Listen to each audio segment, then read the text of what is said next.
Hello friends, so I am once again with you on your own YouTube channel Learning Maths, and in today's video we are going to discuss the trigonometric identities exercise 8.4 for class 10th. So let us start the video. Before starting the video, my request, please watch the video till end so that you should not have any doubt. So let's start the video. So we have these three identities. Identity number 1, sine square theta plus cos square theta is equals to 1. Second identity, 1 plus tan square theta is equals to sec square theta.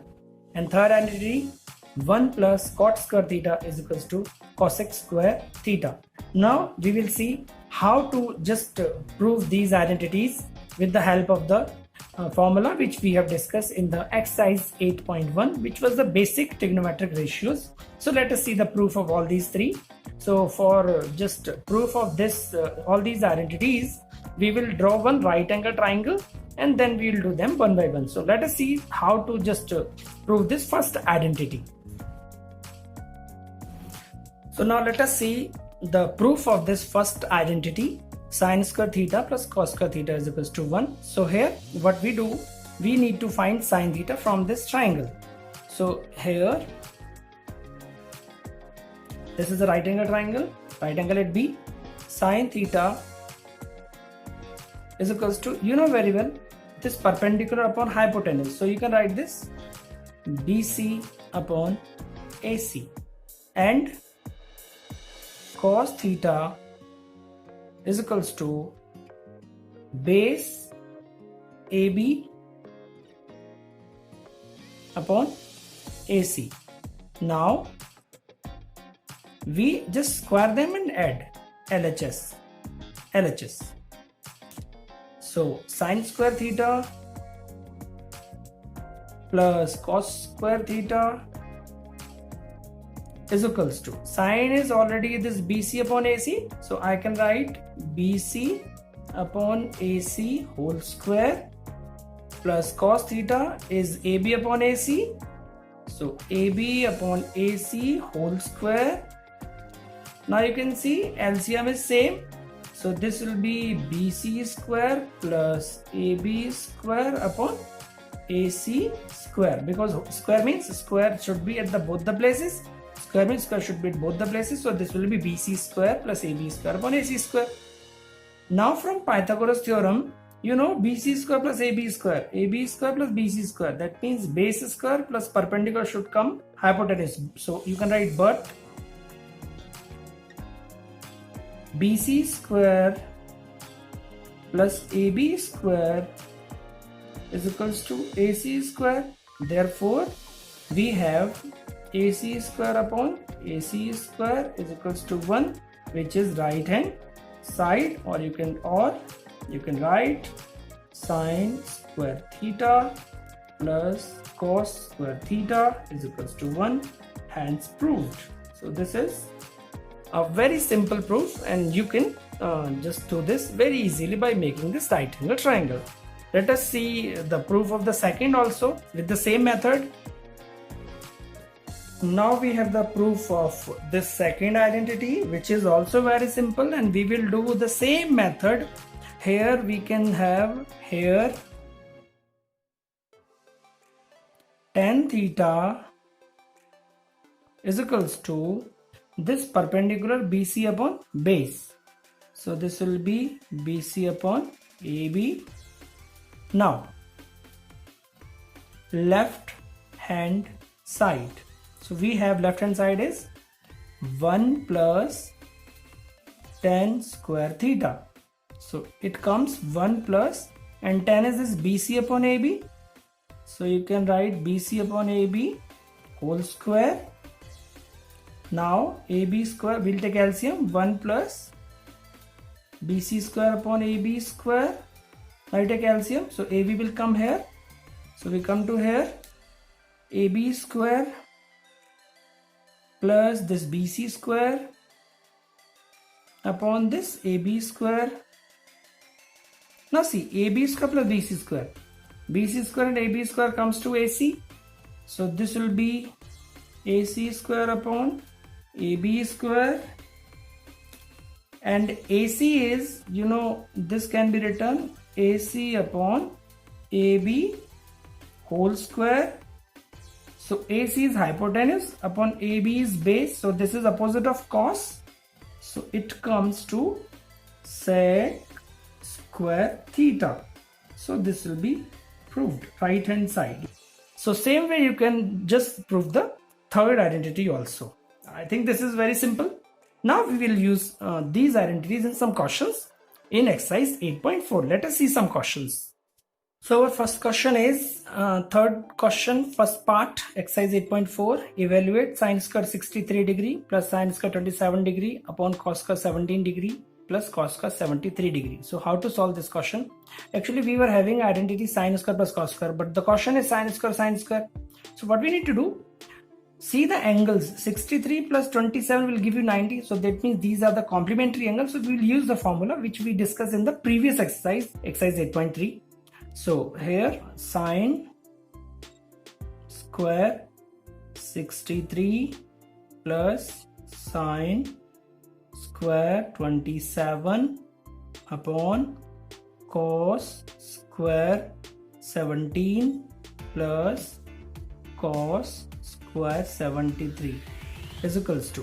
So sin 63 will come when I subtract 27 from 90. So it will be sin 90 minus 27 and I put a square here plus sin square 27 upon cos square 90 minus 73, because when I subtract 73 from 90 I get 17 plus cos square 73.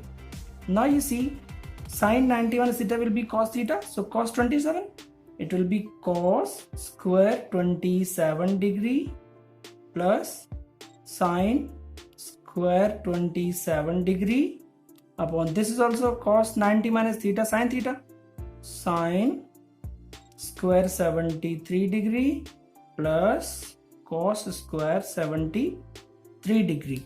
As you can write, sin 90 minus theta is equals to cos theta. So this may be your reason here. Now what we do, sin square plus cos square 1, so angle is same, so this will give 1 and this is also 1. So we get, you can see it here, so this will give you 1 upon 1 is equals to 1, because sin square theta plus cos square theta is equals to 1. So this will be your answer. Our next question is question number 5, first part. You can see it here, cosec theta minus cot theta whole square is equals to 1 minus cos theta and 1 plus cos theta. We need to prove this. So you can write here LHS. We have this cosec theta minus cot theta whole square. So cosec is 1 upon sine, cosec theta is 1 upon sine theta, minus cot theta is cos theta upon sine theta. There is no issue, and whole square is here. Okay, next LCM is same, so I can write 1 minus cos theta upon sine theta, then I can put a square. Now just put a square over both, so I get 1 minus cos theta whole square upon sine square theta. Now this sine square theta can be written 1 minus cos square, so I can write it here. So I get 1 minus cos theta whole square upon 1 minus cos square theta, as sine square theta plus cos square theta is equals to 1. So we have this. Now what we do, I can put a square over here. So a plus b, a minus b. So 1 minus cos theta whole square upon 1 plus cos theta into 1 minus cos theta, because a square minus b square is equals to a plus b into a minus b. So this identity we have. Now we come to this, will cancel this power, so we get 1 minus cos theta upon 1 plus cos theta is the right hand side. So this is proved. Now let us discuss one more question. This is quite simple. Now our next question is sixth part of question number 5. Prove that under 1 plus sin a upon 1 minus sin a is equals to sec a plus tan a. This question is quite simple. Let us start with the LHS left hand side. So I have this 1 plus sin a upon 1 minus sin a. So you know how to take a rationalizing factor. We need to multiply the opposite sign of this in the top and bottom. So I am doing the same thing. 1 plus sin a under root upon under root 1 plus sin a. So I can put a same root over here. So single root is enough. So 1 plus sin a whole square, and this will be a minus b, a plus b, because 1 minus sin a, 1 plus sin a, so a minus b, a plus b. So this will be 1 square minus sin square a. Now you come to the place, this 1 minus sin square is cos square a. So we can take the either square root, or you can put it here for one more step. 1 plus sin a whole square on cos square a. Now you can take the root. So we come to here, 2 will vanish with the square root. So it will be 1 plus sin a, and when you take the square root of cos square, you will have cos a. Now you write this cos with 1 and with this sin also. So 1 upon cos a plus sin a upon cos a. So you know 1 upon cos a will be sec a, and this sin upon cos will be tan a, and this was the right hand side. For more questions, keep watching the video. If you find the video useful, press like. If you don't find it useful, please comment so that I can remove what are the mistakes in the next video. Thank you for watching. Have a very good day and keep learning. Enhance your learning. Bye bye.